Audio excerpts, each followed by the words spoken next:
first of all, of course, what we see is happening is also this trend for decentralization, like data mesh concept, data products, things like that.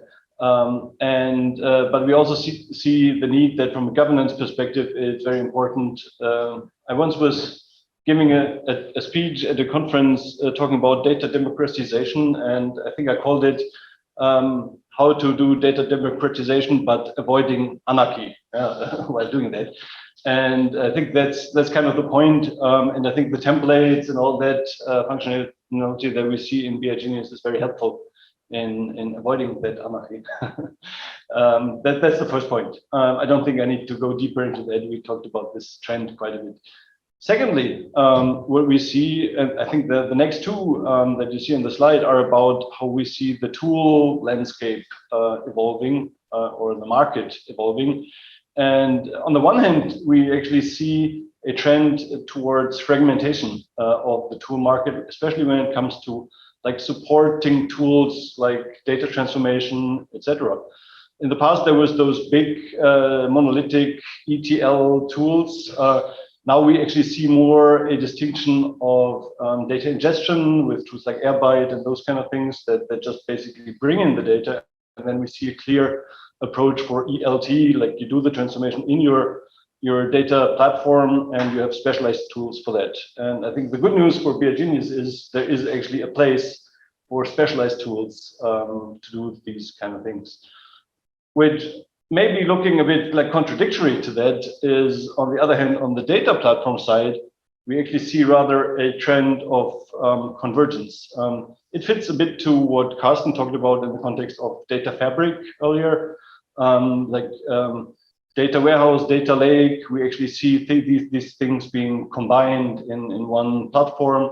And it's not actually a contradiction, because you can have on physical level, you can have one platform.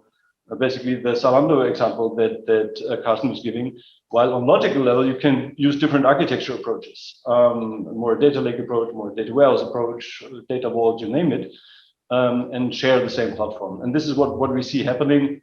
If you look at products like Snowflake, which is traditionally relational, they add support for unstructured data and data lake kind of approaches.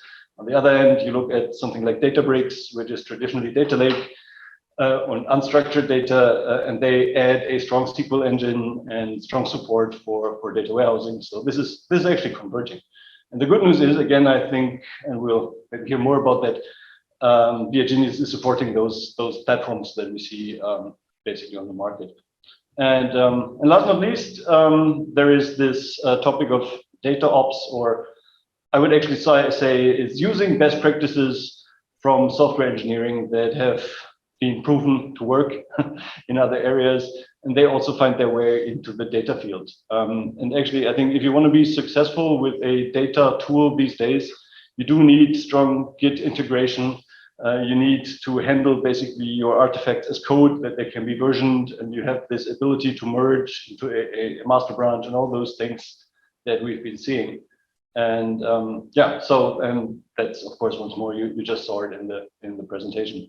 Just a short note on the right-hand side of the slide. What you see there is actually the so-called principles coming from the DataOps manifesto, which is kind of one of the standard kind of applications on DataOps.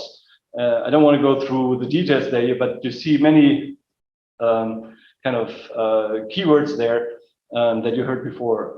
There's everything is code, or analytics is code in this case. So being the artifacts being integrated into a version control system, all those kind of things, reuse of components, and basically this ability to automate things, basically treating analytics as a kind of manufacturing pipeline, which of course involves lots of automation. So I think there's a good space for BI Genius in this setup.